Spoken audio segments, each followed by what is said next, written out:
clear indication of how God can do some unexpected, wonderful things for you. How he leads your life in directions that you never ever saw coming. You know, I was talking with somebody the other day, and they were talking about how, man, they were young and they were doing things, and they never knew that the things that they were doing as a youngster would come and help form who they were today. As an adult, this guy's 50 years old. And, the same thing for you. If you look back on your life and all of the things that you've done, it helps shape you into who you are. Now, this is provided now that you take the positive approach. Now, when I say look back at your life and see what you've done, that doesn't mean dwell on the misfortunate moments, because the misfortunate moments were necessary. I know it's hard to see that when it's happening to you, but the unfortunate moments are necessary. You know, what really makes you appreciate summer vacation is winter work. What really makes you appreciate a walk on the beach is when it's cold, it's raining outside. What really makes you appreciate when you're up is because you've been down. See, if you were up all the time, just the nature of us as human beings, we would lose our appreciation for it, because it becomes que sera. Whatever it is, well, it is what it is. I'm just what? You take it for granted. It becomes expected. But what happens in life is it has so many twists and turns, and then you learn how to deal with those twisted turns, which makes you now a more experienced person. And then when the sunny days come, man, you go, wow, it's really nice outside. You really want to appreciate how warm weather, just stay in a bunch of cold weather all the time. You know what I'm saying? This is really simple analogies, but it helps you along the way. Now, here's what I came to say to everybody out there, and this has helped me in my life. I can't tell you what it's done for me, but a lot of people are struggling with moving forward with their future plans, their future goals, their future aspirations, their future hopes, their future dreams, just simply your future wants. A lot of people trying to have a hard time mapping out their future, even what I'm going to do, what I'm going to be, what I'm going to make, how I'm going to go about it, what do I do next. I want to share something with you that I had to come to terms with. The quickest way to lose focus on your future is to keep focusing on your past. You know, it's like I said at the beginning, you know, when I say it's wonderful to look at your life and review it, because if you look at it, it'll tell you, it really helps shape and form you today as the person you are.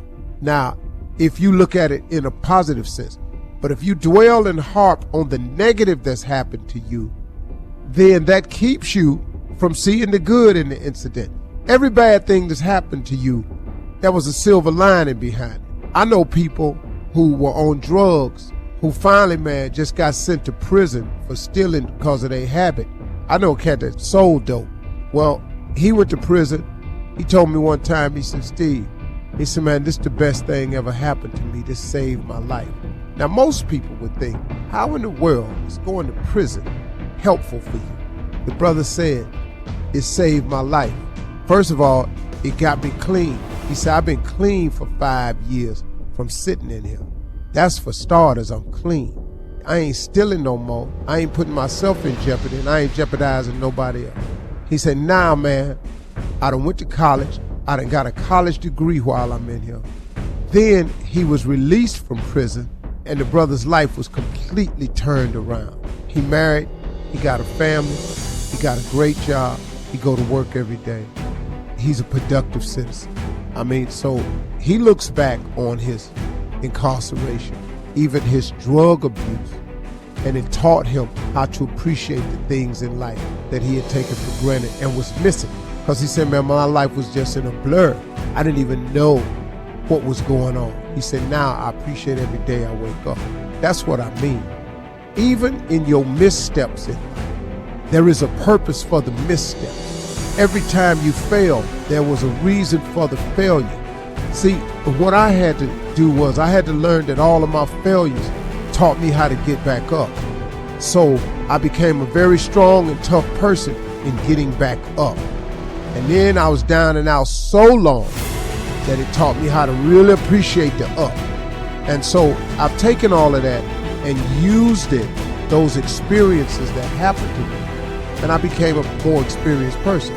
So next time when people talk about me who don't know me, it don't shake me, because everybody not gonna like you, man. You might as well go and get on this train right now.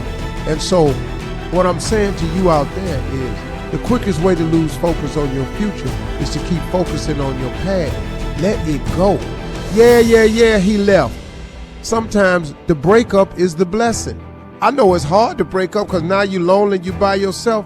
But man, wasn't you in misery when you was in that?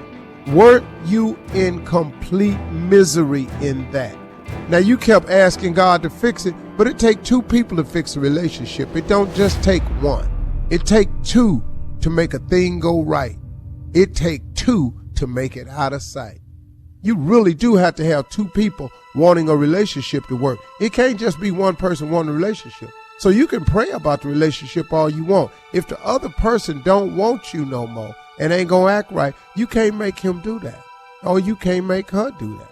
But you steady asking God for a new relationship, but you are yet to be grateful that you are in a position to have a relationship, and you keep harping on the past. You don't think he hear that? I'm just a dude with a show, and I hear it all the time. Let it go. Go forward. It's over. You made it. He brought you through it. You conquered. You survived it. Why are you dwelling on it and making it the cross around your neck when clearly he had removed it for you? Now all you got to do is come on. So if you're sitting behind them walls, brothers and sisters, I'm talking directly to you.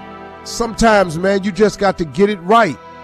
All this repeat offender business, that's for who is that for? How ignorant can you be to keep giving your life back to the penal system? Be free, man. Walk the streets. Do the right thing. Ask God to help connect you. He can do anything. You think he can't give you a job? Are you serious, man? Put some faith on it. Let's move forward, y'all. Let it go. Let's move.